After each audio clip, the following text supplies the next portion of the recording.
नमस्कार. माझ्या सर्व लहान मित्रमंडळींना जय शिवराय. आजच्या शिवजयंती निमित्त सर्वांना लक्ष शुभेच्छा. कशात सगळे मस्तच असणार. आणि आज शिवजयंती निमित्त इथे सगळे तुम्ही एकत्र जमला शिवजयंती साजरी करायला. याचं श्रेय जातं ते म्हणजे गणेश भोसले आणि स्वाती भोसले या दाम्पत्याला. खूप खूप पुन्हा एकदा धन्यवाद या दाम्पत्याचं की यांनी आजच्या युगामध्ये शिवजयंती ही लहान मुलांसोबत कशी साजरी करावी, दरवर्षी कशी साजरी करावी याचं एक सुंदर उदाहरण ठेवलेलं आहे. आणि दरवर्षी आपण ही शिवजयंती साजरी करत आहोत आणि यापुढेही करत राहणार. थोडंसं फक्त दरवर्षी मी इकडे सोबत असतो तुमच्या, आज मी इथे आहे, पण या व्हिडिओच्या मार्फत मी तुमच्या सोबत आहे. दरवर्षी आपण एक छोटी गोष्ट ऐकतो आणि शिवाजी महाराजांना समजून घेण्याचा आपण प्रयत्न करतो. तर सुरू करूया आपण. आजची गोष्ट आहे शिवाजी महाराजांच्या एका मावळ्याची. शिवाजी महाराजांनी आपलं स्वराज्य निर्माण होण्यासाठी अनेक मावळे एकत्र केले आणि या सगळ्या अनेक मावळ्यांना घेऊन स्वराज्य निर्माण करण्यासाठी सुरुवात केली. त्यासाठी अनेक लढाया केल्या, अनेक लढाया जिंकल्या, अनेक किल्ले जिंकले.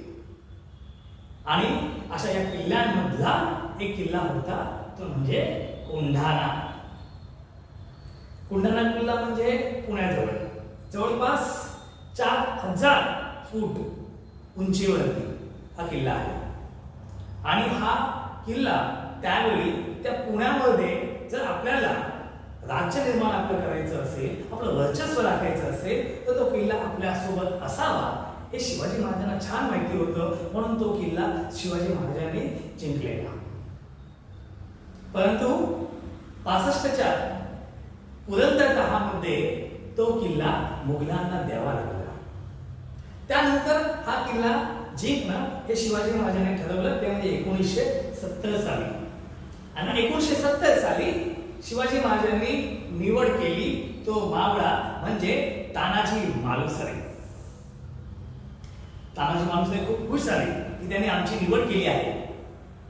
परंतु शिवाजी महाराजांना समजलं की तानाजी यांच्या घरी त्यांचा मुलगा रायबा याचं लग्न होतं थोड्या दिवसात. आणि ही मोहीम, ती जी कोंढाणा जिंकायची जी मोहीम होती ती म्हणजे त्याच्यामध्ये जीव जाऊ शकतो हे तानाजीला चांगलं माहिती होतं. शिवाजी महाराजांना सुद्धा माहिती होतं की काही होऊ शकतं युद्धामध्ये.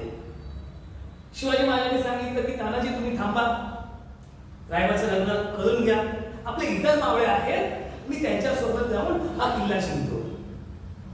तानाजी म्हटलं नाही राजे हो, हा किल्ला जिंकणं माझं काम आहे. या किल्ल्याची प्रत्येक गोष्ट मला माहिती आहे. हा किल्ला जिंकण्यासाठी जी स्वारी होईल त्या स्वारीमध्ये मलाच समाविष्ट करून घ्या, जेणेकरून हा किल्ला आपण जिंकू आणि मराठ्यांच्या राज्यामध्ये हा किल्ला येईल. राहिला प्रश्न रायबाच्या लग्नाचं, तर आधी लगीन कोंढाण्याचं आणि मग माझ्या रायबाचं असं म्हणत या तानाजी मालुसरेने हा किल्ला जिंकण्यासाठी ही मोहीम आपल्या हाती घेतली.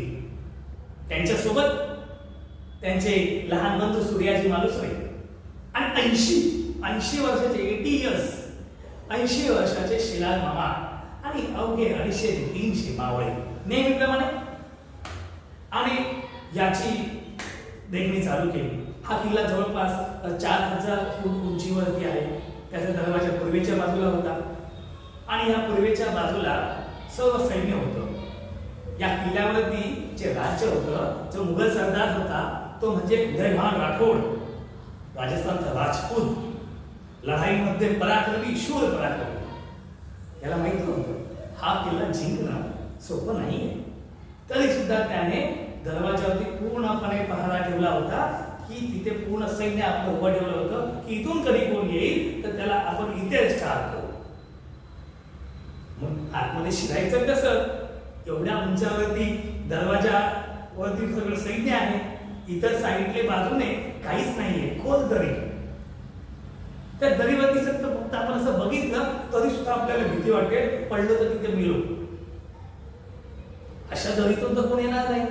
मग राहिला कुठे दरवाजा, म्हणून दरवाजामध्ये कोण सगळं सैन्य ठेवलं. पण तानाजी मालुसरेने एक युक्ती केली. शिवाजी महाराजांचं तर माहितीये तुम्हाला, शक्तीपेक्षा युक्ती श्रेष्ठ.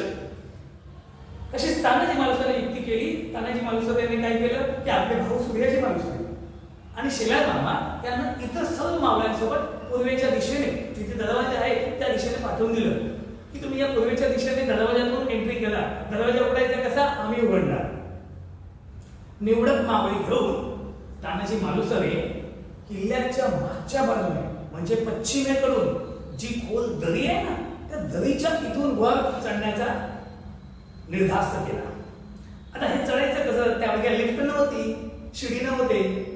पण तानाजी मालुसरेकडे एक चांगला मावळा होता, त्याचं नाव होतं यशवंत घोलपडे. हा यशवंत घोलपडे उभी भिंत जी आहे ना, जी उभी भिंत सुद्धा चढायचा. मग त्या किल्ल्याची पश्चिमेकडचा जो कडा होता, हा कडा उभा कडा हा चढत गेला. हा यशवंत घोलपडे हा चढत चढत वर गेला. टाईट दोरी बांधली आणि त्या दोरीच्या साह्याने इतर सर्व मावळे, जोखीम आहे ती पण, हे इतर सर्व मावळे वर चढले. अंदाजे 50 मावळे वर चढले. कोणत्या दिशेने, पश्चिमेच्या दिशेने, जिथे कोणी सैन्यच नाही. सैन्य का नाही ठेवलं, रात्रीची वेळ, तिथून कोणी येईलच कसं असं वाटलं होतं कोणाला, उदयभान मुघल सरदार.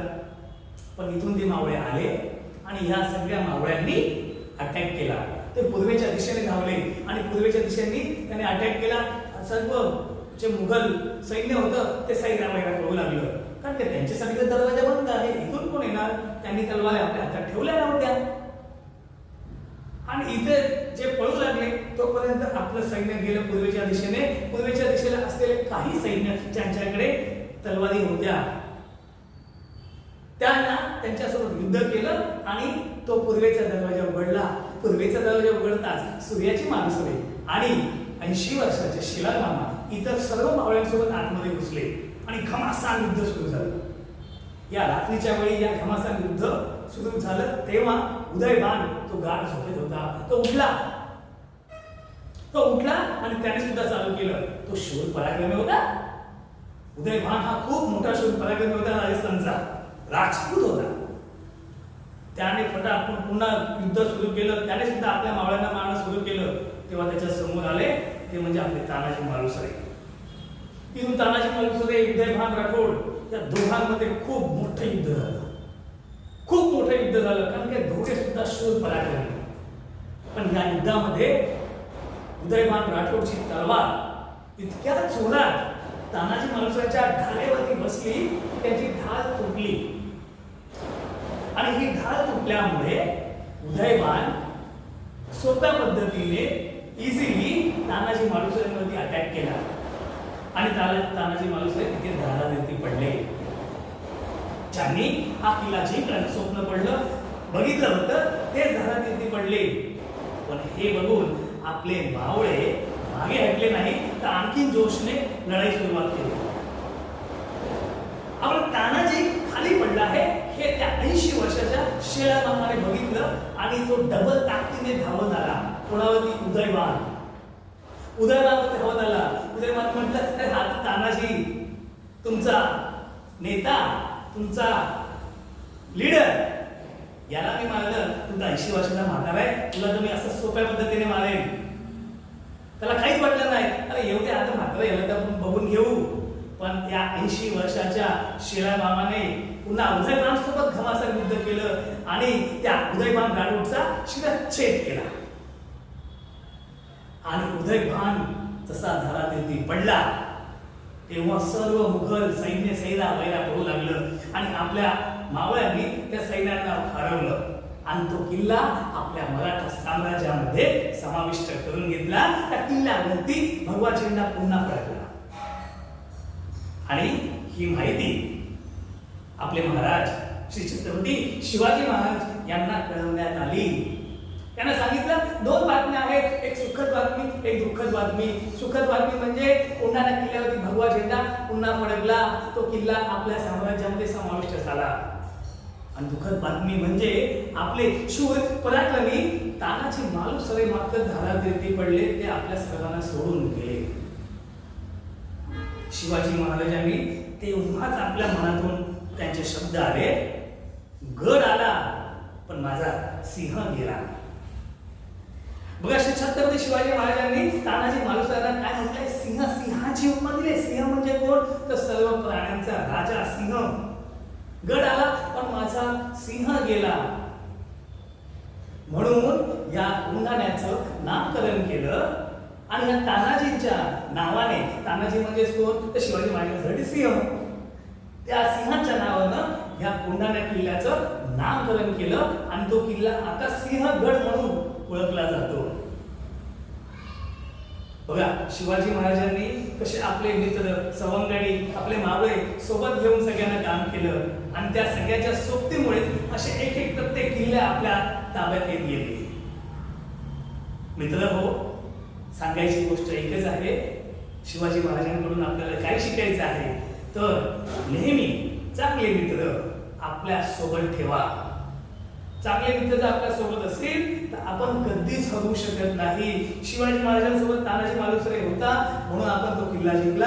तानाजी मालुसरे सोबत उदयजी मालुसरे शेलार मामा होते म्हणून त्या उदयमानचा वध तिथे करण्यात आला म्हणून आपण तो किल्ला जिंकला. म्हणजे आपण आपल्या सोबत सर्व चांगले मित्रमंडळी नेहमी ठेवायचे.